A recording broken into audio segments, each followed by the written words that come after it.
మా అక్క చెల్లెళ్ళు అన్నదమ్ములకు మీడియా మిత్రులందరికీ కూడా పేరు పేరున నమస్కారం. భారత్ మాతాకి, భారత్ మాతాకి. ఇవాళ ఈ కార్యక్రమం పెట్టుకున్నటువంటి సందర్భం, కాంగ్రెస్ పార్టీ అధికారంలోకి వచ్చి ఏడాది అవుతుంది కాబట్టి ఏడాది అయిన తర్వాత కాంగ్రెస్ పార్టీ ఏం చేసింది, ఏడాది కింద ఎలక్షన్ల టైంలో వాళ్ళు ఏం చెప్పిండ్రో ఇప్పుడు దాకా వాళ్ళు ఏం చేసిండ్రు అనేటువంటి ఒక అంశం పైన 6 గ్యారెంటీలు, 66 మోసాలు, 420 అబద్ధాలతోటి గద్దెనెక్కినటువంటి ముఖ్యమంత్రి రేవంత్ రెడ్డి గారు ఇదే జూబ్లీ హిల్స్ పెద్దమ్మ తల్లి సాక్షిగా, సికింద్రాబాద్ మహంకాళమ్మ సాక్షిగా, మేడారం సమ్మక్క సారలమ్మ సాక్షిగా, వరంగల్ భద్రకాళి అమ్మ సాక్షిగా, యాదగిరి నరసన్న సాక్షిగా, యమలాడ రాజన్న సాక్షిగా, భద్రాద్రి రామయ్య సాక్షిగా, కొండగట్టు ఆంజనేయ స్వామి సాక్షిగా, ఇక తెలంగాణలో ఉన్నటువంటి 101 దేవుళ్ళ సాక్షిగా ప్రతి చోట పోయిన కాడల్లా ప్రమాణం చేసి, నేను అధికారంలోకి వస్తే, నా పార్టీ అధికారంలోకి వస్తే ఇదే ఇవన్నీ చేస్తా అని చెప్పి మన ముందట 6 గ్యారెంటీలు, 66 హామీలు, 420 అబద్ధాలు చెప్పి గద్దెనెత్తింది. ఏడాది అవుతుంది. యాదుకుందా మీ అందరికీ? ఏడాది కింద ఇక్కడ కూర్చున్నటువంటి దీపకన్నా ఏడాది కింద ఇట్లనే ఎలక్షన్ మీటింగ్లు పెట్టిందా పెట్టలేదా? పెట్టి ఇట్లనే సండే మార్కెట్లో కూడా పెట్టిందా మీటింగ్? పెట్టిండ్రా దీపకన్నా? పెట్టిండ్రా? పాపం అప్పుడు దీపకన్న లాంటి నా లెక్క నేను కూడా సిరిసిల్ల పోటీ చేసిన. మేము పోటీ చేసినప్పుడు అందరూ ఏమనుకున్నారంటే, భారతీయ జనతా పార్టీ వస్తే ఏమన్నా చేస్తుందో చెయ్యదో, కాంగ్రెస్ పార్టీ అధికారంలోకి వస్తే రేవంత్ రెడ్డి గారు, కాంగ్రెస్ పార్టీ ఇతర నాయకులందరూ కూడా ఇదో వీళ్ళు చెప్తున్నటువంటి గ్యారెంటీలన్నీ చేస్తారు కావచ్చు అని చెప్పి నమ్మి ఓటేస్తే ఆయన పెనం మీదకి వెళ్ళి పోయినవద్దట్టాయి. 6 గ్యారెంటీలలో ఒక్క గ్యారెంటీ కూడా ఏడాది పూర్తయినా సరే ఈనాటి వరకు కూడా నెరవేర్చని, కొంచెం కూడా భయం లేకుండా, బాధ్యత లేకుండా ప్రజలకు తిరిగి తిరిగి మళ్ళీ అబద్ధాలు చెప్తున్నటువంటి ముఖ్యమంత్రి ఎవరన్నా ఉన్నారే అంటే నిజంగా ఏడు ఆంధ్రప్రదేశ్లో కానీ తెలంగాణ రాష్ట్రం వచ్చినాక కానీ డిసెంట్ ముఖ్యమంత్రిని అయితే నేనైతే పొడుగులేదు. మళ్ళా ముఖ్యమంత్రి ఏం చెప్తాడు అంటే, కిషన్ రెడ్డి గారికి, భారతీయ జనతా పార్టీ నాయకులకు తెలంగాణలో ఏం పని, మీరు గుజరాత్కు పోండి అట. గుజరాత్కి ఎందుకు పోతారు కిషన్ రెడ్డి గారు? తెలంగాణ ఉద్యమంలో తెలంగాణ పోర్యాత్ర చేసినటువంటి కిషన్ రెడ్డి గారు ఇవాళ సెంట్రల్ మినిస్టర్ గా భారతదేశానికి సేవ చేస్తూ బీజేపీ రాష్ట్ర అధ్యక్షుడిగా తెలంగాణ ప్రజల కోసం కొట్లాడుతున్నారు కాబట్టి కిషన్ రెడ్డి గారు ఇక్కడనే ఉంటారు. అయ్యా రేవంత్ రెడ్డి గారు మీరు పోవాలి. తెలంగాణ ఉద్యమం నడిచిన నాళ్ళు సమైక్యాంధ్రంలో సంఘన వేరి, సమైక్యాంధ్రంలో పైసల కోసం ఎగబడి, ఆ తర్వాత ఇటలీ అన్నగారి పార్టీలో చేరి కాంగ్రెస్ పార్టీ అధికారంలోకి నేను తీసుకొస్తా అని చెప్పి పిసిసి చీఫ్ ఎవరి కోసం ఆంధ్ర కాంట్రాక్టర్ల దగ్గర పైసలు తీసుకొని ఢిల్లీలో పైసలు ఇచ్చి పిసిసి చీఫ్ పదవి కొనుక్కొని మళ్ళీ ఇక్కడ పార్టీ అధికారంలోకి రాగానే ముఖ్యమంత్రి సీటు కొనుక్కొని ఇవాళ తెలంగాణ ప్రజల సొమ్మును దోచుకొని, తెలంగాణ ప్రజల సొమ్మును దోచుకొని మహారాష్ట్రలో ఎలక్షన్లు అయితే మహారాష్ట్రకు, హర్యానాలో ఎలక్షన్లు అయితే హర్యానాకు, జార్ఖండ్ ఎలక్షన్లు అయితే జార్ఖండ్కు, జమ్మూ కాశ్మీర్లో ఎలక్షన్లు అయితే జమ్మూ కాశ్మీర్కు కూడా తెలంగాణ ప్రజల సొమ్మును, తెలంగాణ ప్రజల డబ్బును దోచుకొని అక్కడికి పంపిస్తున్నటువంటి రేవంత్ రెడ్డి గారు ఇటలీకి మారిపోవాలి. ఆయన మోకపోయినా భవిష్యత్తులో ఖచ్చితంగా తెలంగాణ ప్రజలు ఏ అహంకారంతో, ఏ దొరతనంతో తెలంగాణ ప్రజల్ని అవమానపరిస్తే కేసీఆర్ గారిని ఇంటికి పంపించిండ్రో అదే తెలంగాణ ప్రజలు ఇంత మోసపూరితమైనటువంటి దోపిడీతో ఉన్నటువంటి రేవంత్ రెడ్డి గారిని కూడా, వారి ప్రభుత్వాన్ని కూడా ఖచ్చితంగా ఇంటికి పంపించేటటువంటి రోజు గ్యారంటీగా వస్తుంది. ఆ 6 గ్యారెంటీల పేరు చెప్పి మా అక్క చెల్లెళ్ళందరినీ కూడా మోసం చేసిండు. ఒక్కొక్క మహిళకు 2,500 రూపాయలు ఇస్తామని చెప్పిండు. ఈనాటికి ఒక్క మహిళకు కూడా ఇవ్వలేదు. ఒక్కొక్క యువతకి కాలేజీకి పోయేటటువంటి వాళ్లకు స్కూటీలు ఇస్తామని చెప్పిండు. ఈనాటి వరకు ఒక్క యువతకి ఇవ్వలేదు.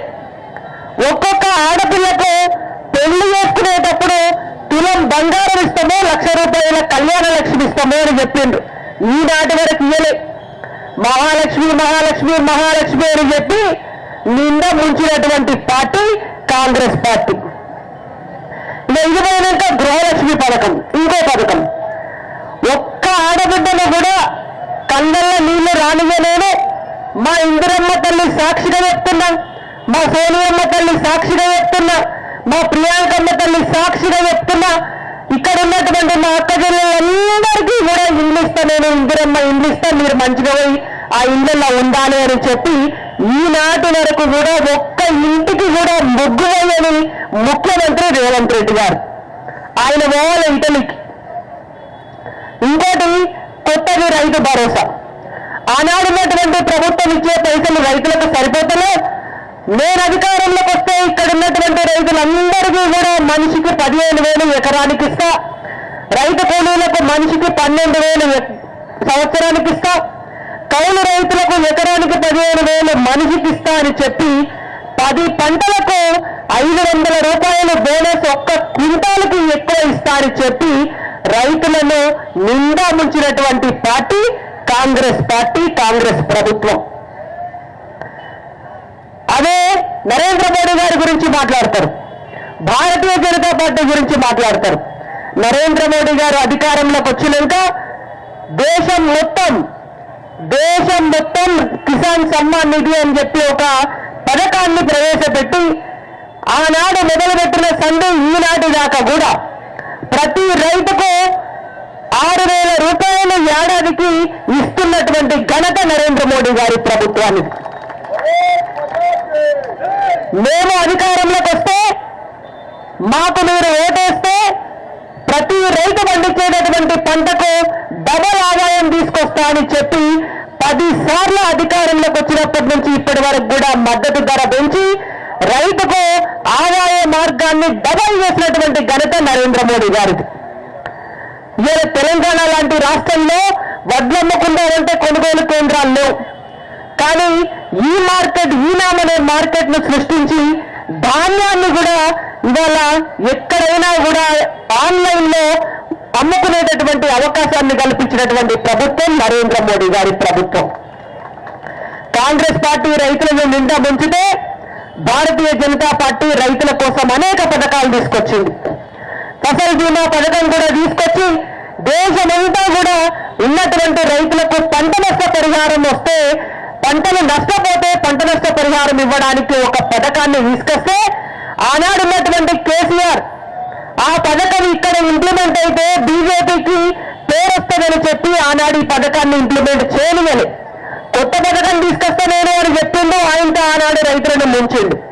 ఇవాళ కొత్తగా వచ్చిన ఆయన నేను రైతు బీమా పథకం తీసుకొస్తా అని చెప్పి ఇవాళ వరకు కూడా దాని ఊస ఎత్తకుండా రైతులను నిండా ముంచినటువంటి ప్రభుత్వం కాంగ్రెస్ పార్టీ ప్రభుత్వం. యువ వికాసం అని ఇంకొకటి, కాంగ్రెస్ పార్టీ 6 గ్యారెంటీలలో ఇంకొక గ్యారెంటీ. తెలంగాణ రాష్ట్రంలో ఉన్నటువంటి యువతులందరికీ కూడా మేము నౌకర్లు ఇస్తాం, ప్రతి ఒక్కరికి కూడా 5 లక్షల రూపాయల పైసలు ఇస్తాం, మీరు సొంతంగా వ్యాపారాలు చేసుకుంటే మీకు లోన్లు ఇస్తాం, ప్రతి నిరుద్యోగికి కూడా 4,000 రూపాయల నిరుద్యోగ భృతి ఇస్తామని చెప్పి అధికారంలోకి వచ్చినటువంటి కాంగ్రెస్ పార్టీ ప్రభుత్వం ఏ ఒక్క తమ్మునికైనా, ఏ ఒక్క చెల్లికైనా కూడా తెలంగాణ రాష్ట్రంలో 5 లక్షలు కాదు కదా, ఈనాటి వరకు 5 రూపాయలు కూడా ఇవ్వకుండా యువతను ముంచిన ప్రభుత్వం కాంగ్రెస్ పార్టీ ప్రభుత్వం. యువతకు నిరుద్యోగ భృతి ఇస్తామని చెప్పినటువంటి పార్టీ నిరుద్యోగాన్ని పెంచే దిశగా పెరిగిందే తప్ప ఇవాళ వాళ్లకు ఎలక్షన్ల సమయంలోనే, ఎలక్షన్ క్యాంపెయినింగ్ చేసేటప్పుడు జాబ్ క్యాలెండర్ రిలీజ్ చేసేటటువంటి తెలివితేటలు ఉన్నాయి. కానీ అధికారంలోకి వచ్చినాక జాబ్ క్యాలెండర్ రిలీజ్ చేసే చిత్తశుద్ధి మాత్రం లేనటువంటి నియతి లేని ప్రభుత్వం కాంగ్రెస్ ప్రభుత్వం. వీళ్ళు మోడీ గారి గురించి మాట్లాడతారు. మోడీ గారు అధికారంలోకి వచ్చినాక ఒక్క తెలంగాణ రాష్ట్రమే కాదు, మొత్తం భారతదేశం అంతా కూడా యువతి యువకులందరూ కూడా పారిశ్రామికవేత్తలు కావాలి, ప్రతి ఒక్కరు కూడా వాళ్ళ కాళ్ళ మీద వాళ్ళు నిలబడాలి అని చెప్పి 46 కోట్ల ముద్ర లోన్లు ఇచ్చినారు భారతదేశంలో. తెలంగాణ రాష్ట్రంలో సైతం దాదాపు ఒక 50 లక్షల ముద్రా లోన్లు ఇక్కడ ఉన్నటువంటి యువతకు, యువతులకు, యువకులకు, మహిళలకు ఇచ్చినటువంటి ప్రభుత్వం భారతీయ జనతా పార్టీ ప్రభుత్వం. అన్ని కులాలకు కూడా న్యాయం జరగాలని మేము కులగణన చేస్తాము అని చెప్పి అధికారంలోకి వచ్చినటువంటి పార్టీ ఇవాళ భారతీయ జనతా పార్టీ వైపు చెయ్యి చూపిస్తుంది. కానీ అసలు కులగణన అనేటువంటి దాన్ని మొత్తం భారతదేశంలో కూడా జరగకుండా చేసినటువంటి పార్టీయే ఆనాడున్నటువంటి కాంగ్రెస్ పార్టీ, యూపీఏ ప్రభుత్వం. ఇవాళ అన్ని చేతి వృత్తుల కులాలకు కూడా దాదాపు ఒక 18 చేతి వృత్తుల కులాలకు అందరికీ కూడా ఆర్థికంగా వాళ్ళు లబ్ధి చేకూరాలి, వాళ్ళ కాళ్ళ మీద వాళ్ళు నిలబడాలి అని చెప్పి విశ్వకర్మ యోజన పథకాన్ని తీసుకొచ్చి భారతదేశంలో ఉన్నటువంటి అందరికీ కూడా మనిషికి ఒక ₹1,00,000 18 బీసీ కులాలకు వచ్చేటట్టుగా వాళ్ళు చిన్న చిన్న కుటీర పరిశ్రమలు పెట్టుకునేటట్టుగా ఒక స్కీమ్ తీసుకొచ్చి డబ్బులు ఇస్తున్నటువంటి ప్రభుత్వం భారతీయ జనతా పార్టీ ప్రభుత్వం. ఇవాళ దేశ ప్రధాని బీసీ, దేశంలో ఉన్నటువంటి క్యాబినెట్ లో 27 మంది మంత్రులు బీసీలు. ఇవాళ తెలంగాణలో అధికారంలో వస్తే కూడా ఒక బీసీలు ముఖ్యమంత్రులు చేస్తామని ధైర్యంగా అనౌన్స్ చేసినటువంటి పార్టీ భారతీయ జనతా పార్టీ. ఇవాళ బీసీల మీద ప్రేమ ఉన్నట్టు, ఇవాళ బీసీల కోసమే పుట్టినట్టు, ఇవాళ బీసీలను వాళ్ళేదో పెద్దగా వేస్తే బీజేపీ ఏదో చిన్నగా వేసినట్టు మాట్లాడేటువంటి కాంగ్రెస్ పార్టీ ఏనాడైనా 60 సంవత్సరాల పాటు అధికారంలో ఉండి ఏనాడైనా ఒక బీసీని ఎవరి రాష్ట్రంలో కానీ తెలంగాణలో కానీ ముఖ్యమంత్రి చేసిందా అని మా బీసీ సోదరులు సోదరీమణులు కూడా ఆలోచించాలి. ఏనాడైనా ఒక బీసీని ముఖ్యమంత్రిని చేస్తామని అనౌన్స్ చేసిందా ఆలోచించాలి. అంతదాకెందుకు వాళ్ళ గాంధీ కుటుంబ సభ్యులు కాకుండా ఇంకొకరు వాళ్ళు చెప్పితే తనుపేటటువంటి మన్మోహన్ సింగ్ గారు కాకుండా ఇంకొకరు ఎవరైనా ప్రధానమంత్రి అయితే ఓర్చుకునేటువంటి నైజం లేనటువంటి పార్టీ కాంగ్రెస్ పార్టీ. జీ హుజూర్ అనాలి, అక్కడ ఒక గాంధీ కుటుంబం ఉంటే జీ హుజూర్ అనిపించుకునేటటువంటి ఇక్కడ ఒక కల్వకుంట్ల వారి కుటుంబం బీఆర్ఎస్ పార్టీలు ఉన్నది. ఎటు చూసినా కాంగ్రెస్ పార్టీ కావచ్చు, బీఆర్ఎస్ పార్టీ కావచ్చు, కుటుంబం కోసం పనిచేసేటటువంటి పార్టీలే తప్ప ప్రజల కోసం పనిచేసేటటువంటి పార్టీలు కావు. నేను చెప్పినటువంటి 6 గ్యారెంటీలలో ఇంకొకటి ఇందిరమ్మ ఇల్లు అయిపోయింది, రైతు భరోసా అయిపోయింది, యువ వికాసం అయిపోయింది, మహిళలు అయిపోయింది, ఇంకొక 2-3 ఉన్నాయి 6 భరోసాలలో. చేయూత, ఇక్కడ ఉన్నటువంటి మా పెద్దమ్మలు, మా పెదవాపులు చాలా మంది ఉంటారు ఇక్కడ. చేయూత ఇస్తాం మేము, ఇప్పుడు ఇస్తున్నటువంటి పెన్షన్ 2,000 అయితే 4,000 రూపాయలకు నేను పెన్షన్ ఇస్తా, నేను అధికారంలోకి వస్తా అని చెప్పిందే చెప్పలేదా పెద్దమ్మ? మీరు ఆశపడి ఓటేసిరా లేదా? వేసిండ్రా? కానీ ఇయ్యాటి వరకు కూడా 4,000 రూపాయలు ఎవ్వరకు కూడా రాలేదు మొత్తం తెలంగాణలో. గంట మోసం చేసినటువంటి డోకాబాజీ ప్రభుత్వం కాంగ్రెస్ పార్టీ ప్రభుత్వం. గృహజ్యోతి అని ఇంకొక పథకం పెట్టింది, 6వ పథకం.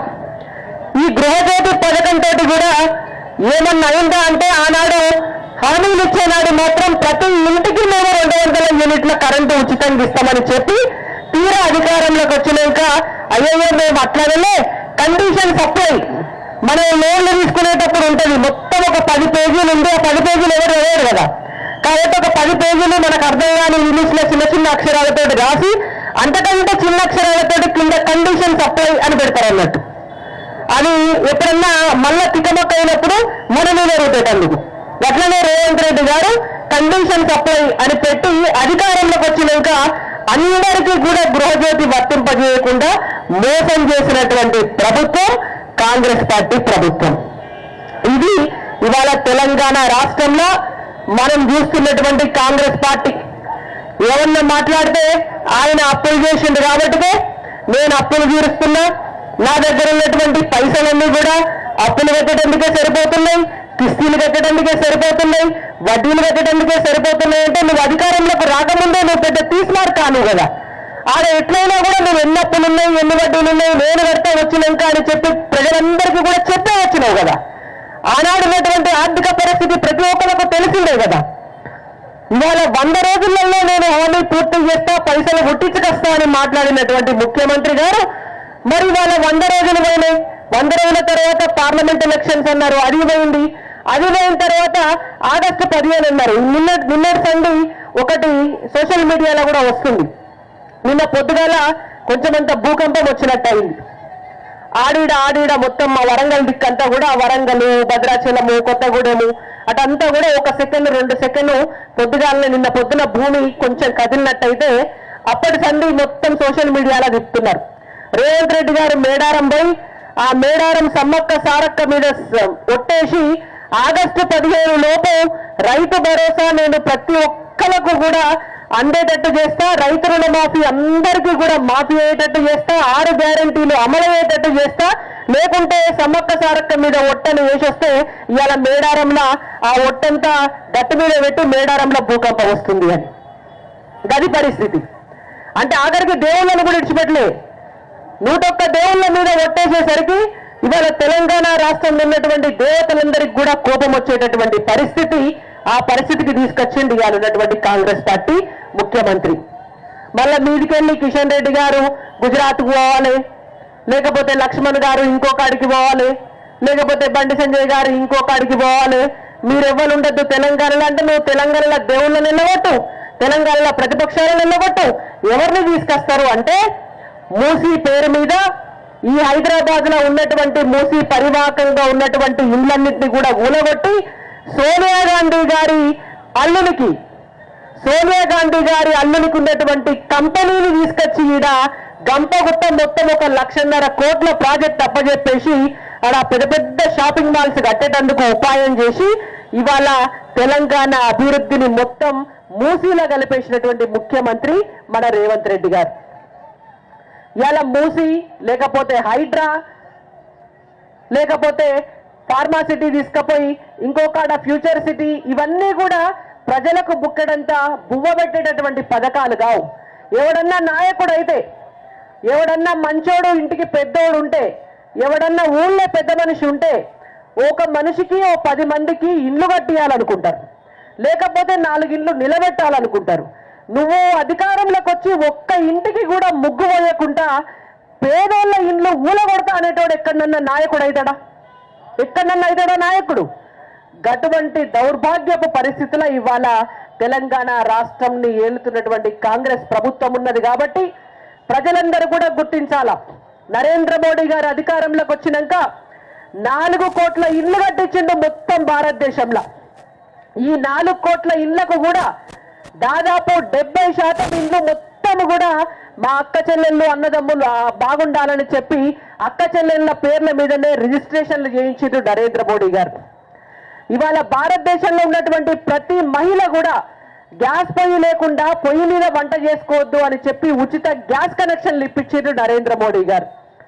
ఒక్క చెల్లె కూడా బహిర్భూమికి పోతే కూడా చెంబ పట్టుకొని బయటికి పోతే అది భారతదేశానికే అవమానము, అది మా తల్లులకు అవమానము అని చెప్పి టాయిలెట్లు లేని ప్రతి ఇంటికి కూడా టాయిలెట్ల నిర్మాణం చేపించినటువంటి వ్యక్తి నరేంద్ర మోడీ గారు.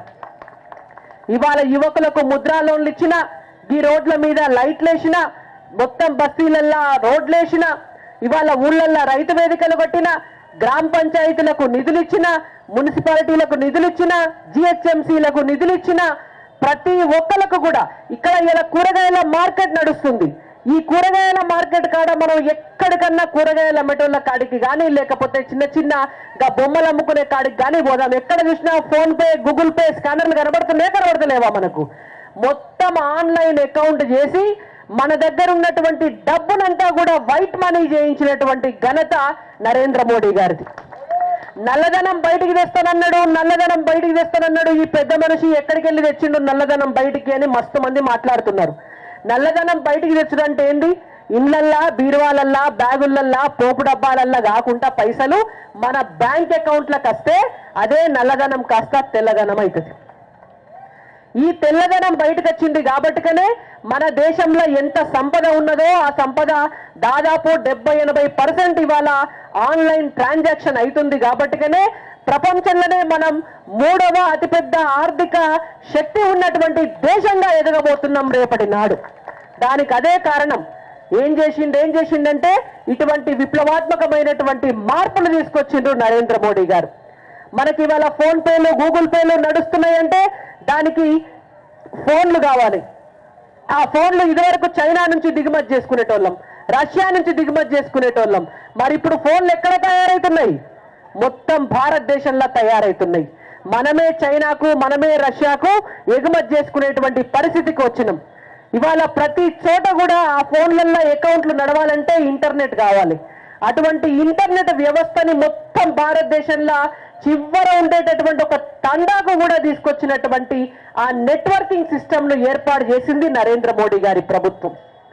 ప్రతి వస్తువును ఆన్లైన్లో అమ్ముకోవచ్చు, ప్రతి ఒక్కరు బిజినెస్ మ్యాన్ కావచ్చు, మనం ఆర్థికంగా ఎదిగేటటువంటి అవకాశం ఉంటుంది. జనాభా పరంగా చైనాను బీట్ చేసిన మనం రేపటి నాడు డబ్బు పరంగా, పారిశ్రామికీకరణ పరంగా, ఆర్థిక పరంగా అన్ని రకాలుగా కూడా అటువంటి చైనాను కూడా బీట్ చేసి ఇంకొక 20 ఏళ్లల్లా అమెరికాను కూడా కొట్టి రేపటి నాడు ప్రపంచంలోనే విశ్వగురువుగా ఎదగబోయేటటువంటి దేశంగా మోడీ గారు తీసుకుపోతున్నారు. అది మోడీ గారి గొప్పతనం. కాంగ్రెస్ పార్టీ అధికారంలో ఉన్న నాడు గుండు పిన్ను కూడా మనం దిగుమతి చేసుకుంటే ఇవాళ ఆయుధాలను కూడా ఎగుమతి చేసుకునేటువంటి స్థాయికి భారతదేశం పోయింది. కాంగ్రెస్ పార్టీ అధికారంలో ఉన్న నాడు ఆనాడు రామ మందిరం అనేటటువంటి ఇష్యూని రగులుతున్నటువంటి అగ్నికాండగా ఉంచితే ఇవాళ బీజేపీ అధికారంలోకి వచ్చినాక అయోధ్య రామునికి ఒక ఆలయాన్ని కట్టించినటువంటి పార్టీ భారతీయ జనతా పార్టీ. ఆనాడు కాశ్మీర్ అనేటువంటి ఒక బూచిని చూపించి ఆర్టికల్ 370 ఒక బూచిక చూపించి పాకిస్తాన్ ఏదో మనకంటే గొప్ప దేశం కింద చూపించినటువంటి కాంగ్రెస్ పార్టీకి ఇవాళ బీజేపీ అధికారంలోకి వచ్చినాక పాకిస్తాన్ మన నెత్తి మీద ఉన్నటువంటి ఎంటికతో కూడా సమానం కాదు, 370 ఆర్టికల్ రద్దు చేస్తాం, మీరేం చేస్తారో చెయ్యండి అని చెప్పి పాకిస్తాన్ నోరు మూయించినటువంటి పార్టీ భారతీయ జనతా పార్టీ. ఇవాళ దేశంలోనే కాదు, అటువంటి బీజేపీ తెలంగాణ రాష్ట్రంలో అధికారంలోకి వస్తే ఖచ్చితంగా రేపటి నాడు భారతదేశం ఎంత అభివృద్ధి పదంలో దూసుకుపోతుందో తెలంగాణ రాష్ట్రం కూడా అంతే అభివృద్ధి పదంలోకి దూసుకుపోతుంది. కాబట్టి మా అక్క చెల్లెళ్ళు అన్నదమ్ములు అందరూ కూడా భవిష్యత్తులో జరగబోయేటటువంటి ఏ ఎన్నికైనా, అది జిహెచ్ఎంసీ ఎన్నిక కావచ్చు, రేపటి నాడు రాబోయేటటువంటి ఎమ్మెల్సీ ఎన్నికలు కావచ్చు, భవిష్యత్తులో రాబోయేటటువంటి సాధారణ ఎన్నికలు కావచ్చు, ఆ తర్వాత జమిలీలో కలిసి రాబోతున్నటువంటి పార్లమెంటు అసెంబ్లీ ఎన్నికలు కావచ్చు, ఏ ఎన్నికలైనా సరే ఒక్కసారి భారతీయ జనతా పార్టీకి ఓటేసి భారతీయ జనతా పార్టీ అధికారంలోకి తీసుకొచ్చేటటువంటి అవకాశాన్ని భవిష్యత్తులో మీరంతా ఇస్తే రాబోయే తెలంగాణను నిజంగా బంగారు తెలంగాణగా మనం చేసుకోగలుగుతాం. కాబట్టి ఈ అవకాశాన్ని నాకు ఇచ్చినందుకు, ఇంతసేపు ఓపికతో విన్నందుకు మీ అందరికీ ధన్యవాదాలతో భారత్ మాతాకి.